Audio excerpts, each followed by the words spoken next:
Hello, my name is Carson McKinley. I will be presenting AUC Section 220, Quality Control for an Engagement Conducted in Accordance with GAAP, Generally Accepted Accounting Standards. What is AUC 220? It is part of AICPA's auditing standards that sets the requirements for engagement level quality control. It ensures high quality audits that meet professional and legal standards. Basically, it's just a quality control standard by AICPA to make sure that auditing has quality control in it. Why is AUC 220 important? It's important because it prevents failures and enhances public trust.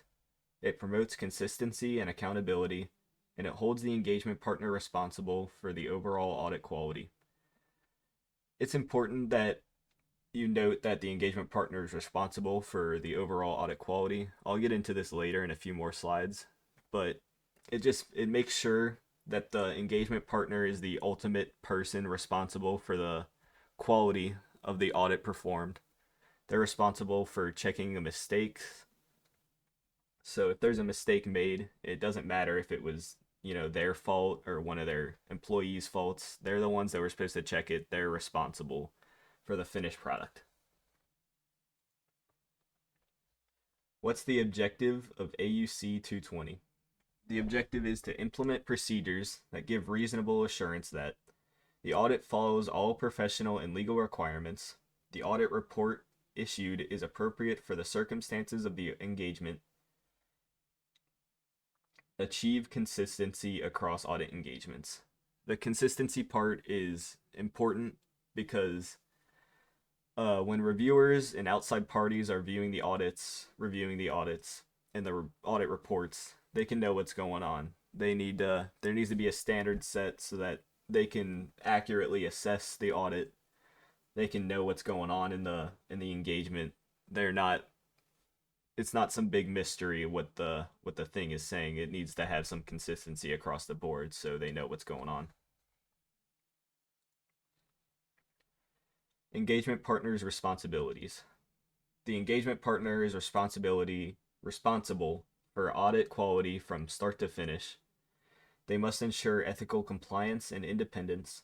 They must oversee acceptance and continuance decisions. They must assign a competent audit team, and they must supervise audit performance and documentation.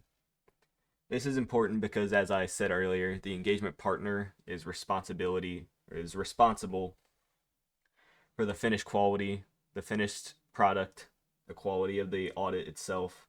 So, in order to ensure that they have the best possible product that they're handing over to either the reviewer or back to the client, uh, they must go through all these. They're responsible for obviously ethical compliance. Ethics is a big part of this. If you're not ethical, they're not going to trust your opinion. Independence kind of goes into that. They must oversee the decisions. Obviously, they're the ones that's going to be, making the decisions, writing everything down, publishing the report. So they got to know what's going on. And then the assigning a competent audit team. This is pretty important because they're responsible for the quality of the audit. Obviously, they can't do the whole audit themselves. That would just take too long. So assigning a competent audit team is important because if the engagement partner can trust the audit team he assigns, then he can be confident that what they give him is correct.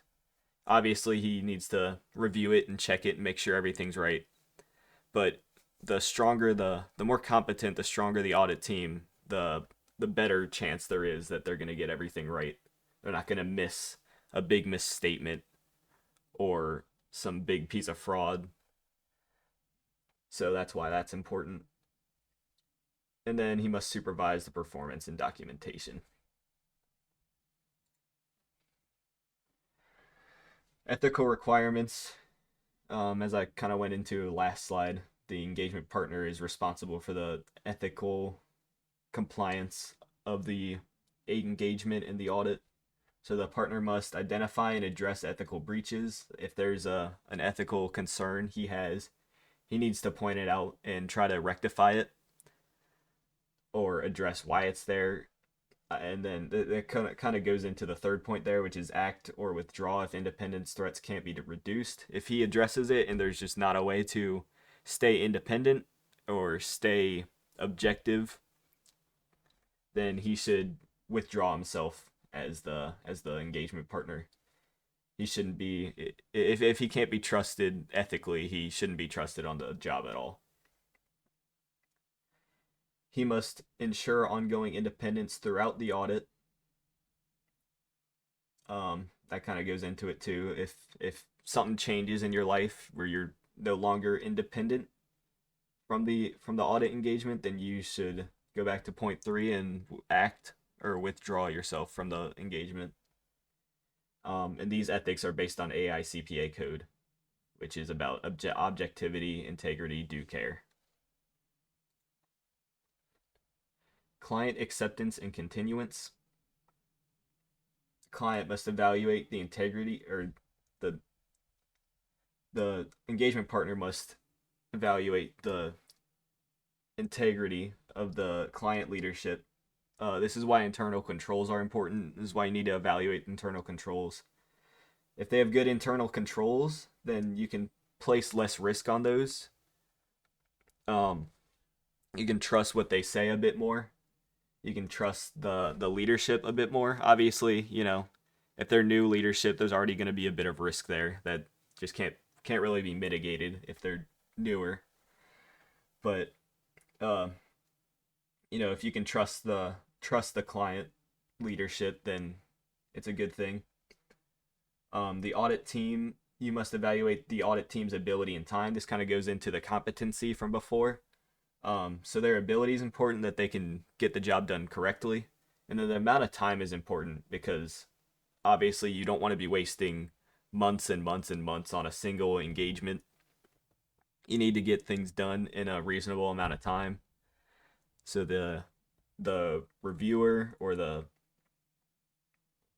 client can have the audit report in their hands in a reasonable amount of time. They must reassess decisions if new information arises. If there's something that comes up that you didn't know going into the audit, you got to reassess some of the decisions you made, maybe some of the budgets you made, stuff like that. And again, going back to last slide, if there's some concern you have that you shouldn't be doing the audit, then you should probably withdraw yourself. Engagement Control Quality Review, EQCR for short.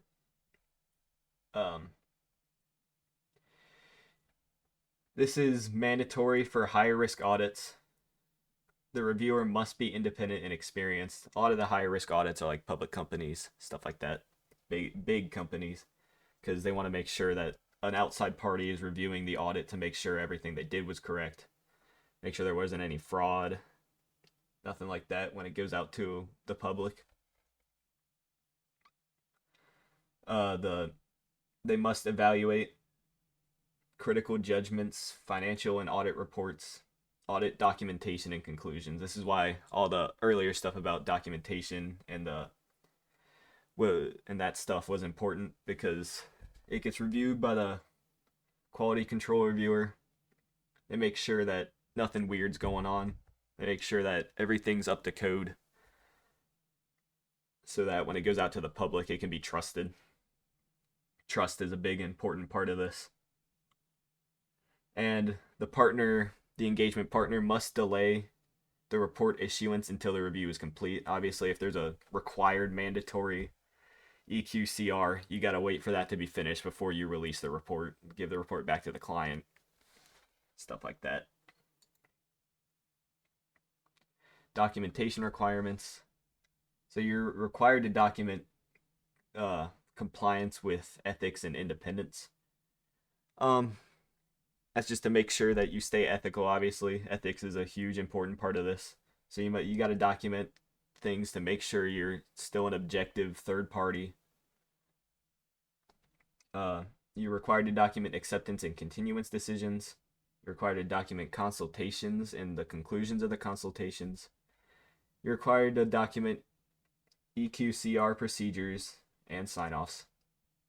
And you're required to document providing transparency. Well, it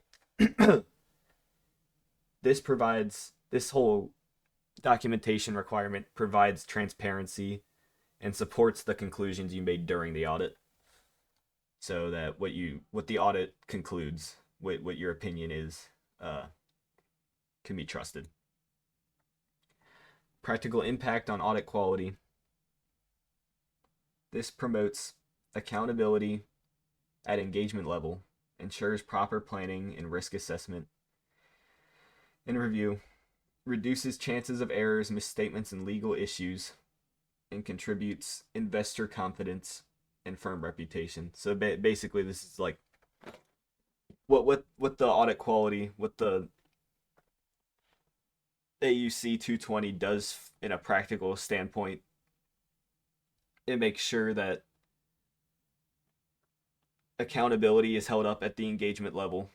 It makes sure that proper planning, risk assessment, and proper review have all been taken into account during the audit process. It makes sure that there's the lowest chance of errors, lowest chance of misstatements, legal issues such as fraud aren't present. By following this, you should get a practical reduction in the chances that those exist. And obviously, doing this puts you in line with AICPA's standards.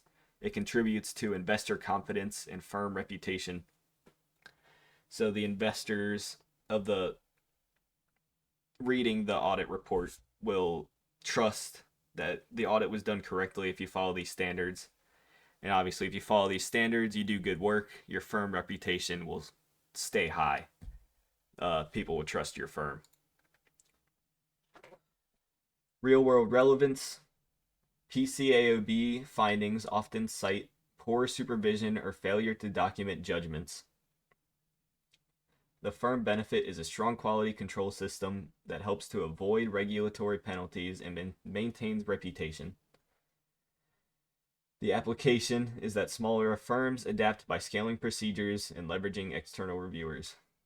So the application part kind of stands out to me because the smaller firms being able to do work that's trusted is really what's put up, what's propped up by this, is that the smaller firms can confidently say that they're doing good work by following these procedures. They're making sure they get everything done right, and then leveraging external reviewers. They're making sure that outside parties are reviewing their work to make sure they're doing the best they can. Obviously, if you're not a big four company, you don't have the same resources, you don't have the same reputation that they do.